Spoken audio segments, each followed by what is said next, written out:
इस लेक्चर में हम एंगल फाइंड करेंगे कि एंगल मल्टीपल ऑफ 90 नहीं होना चाहिए। तो देखते हैं इसके लिए क्वेश्चन में हमें ये क्वेश्चन दिया गया है कि डोमेन फाइंड करें थीटा की, जबकि ये आइडेंटिटीज दी गई हैं, आइडेंटिटीज को हमें इक्वल प्रूव करना है। तो इसके लिए हम क्या करेंगे, हम इसका सोल्यूशन देखते हैं। सोल्यूशन में हम राइट हैंड साइड ले लेते हैं, क्योंकि यहाँ पे तो ये वेरी सिंपल फंक्शंस हैं, ये एक्सपेंडेड फॉर्म है, तो इसलिए हमने राइट हैंड साइड ले ली। और राइट हैंड साइड को हम प्रूव करेंगे लेफ्ट हैंड साइड के इक्वल।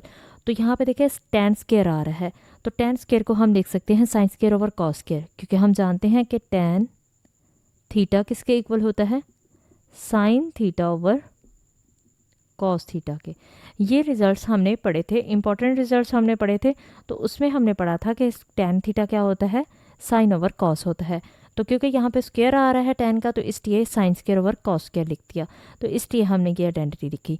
और यहाँ भी tan स्क्वायर आ रहा था, तो 1 उसी तरह से आ गया, और tan स्क्वायर की जगह क्या आ जाएगा, sin square over cos square. अब यहाँ पे देखें कि मिड में पॉजिटिव और नेगेटिव साइंस हैं, और फ्रैक्शन भी आ रही है, तो इसलिए हम इसका एलसीएम लेंगे। और डिनोमिनेटर में क्या है, cos स्क्वायर है, तो इसका एलसीएम क्या आएगा, इसका एलसीएम cos स्क्वायर ही आ जाएगा। इसके डिनोमिनेटर में कुछ नहीं है, तो एलसीएम इससे मल्टीप्लाई हो जाएगा। याद रखें, जिसके डिनोमिनेटर में कुछ ना हो तो एलसीएम उससे मल्टीप्लाई हो जाता है। तो इसलिए 1 से cos स्क्वायर मल्टीप्लाई होगा तो क्या आएगा, cos स्क्वायर थीटा आएगा।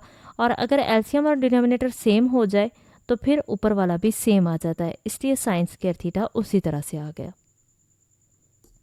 सेम हम नीचे वाले का भी यहाँ पे cos स्क्वायर एलसीएम आ जाएगा, क्योंकि फ्रैक्शन एक ही है, तो cos स्क्वायर एलसीएम आ गया। इसके डिनोमिनेटर में कुछ नहीं है, तो एलसीएम इससे मल्टीप्लाई होगा।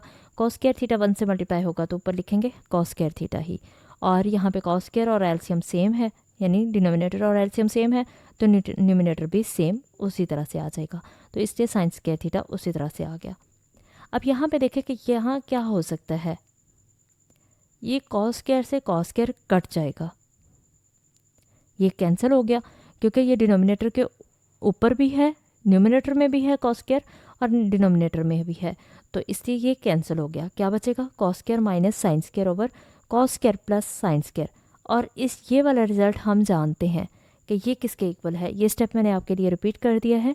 तो यहाँ डिनोमिनेटर में क्या आ जाएगा, हमारे पास cos square plus sine square किसके इक्वल होता है, 1 के इक्वल होता है।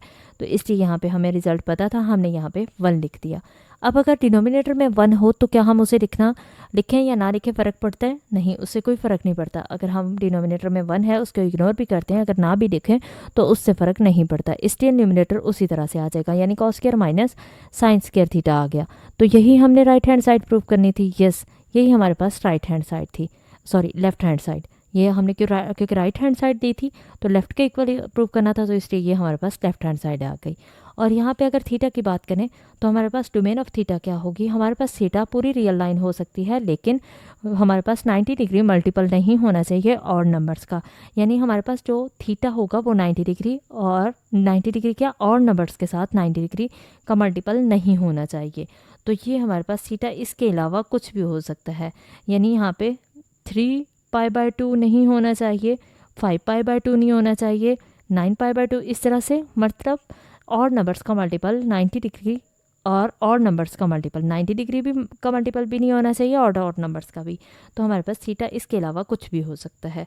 क्यों, क्योंकि डिनोमिनेटर में tan आ रहा है, न्यूमिनेटर में भी tan है, डिनोमिनेटर में भी tan है, और tan फंक्शन और मल्टीपल 90 डिग्री मल्टीपल ऑफ और नंबर्स इज़ अनडिफाइंड, इसलिए अनडिफाइंड होता है 90 डिग्री पे tan थीटा और मल्टीपल ऑफ और नंबर्स, तो इसलिए हम इसको 90 डिग्री पे नहीं ले सकते।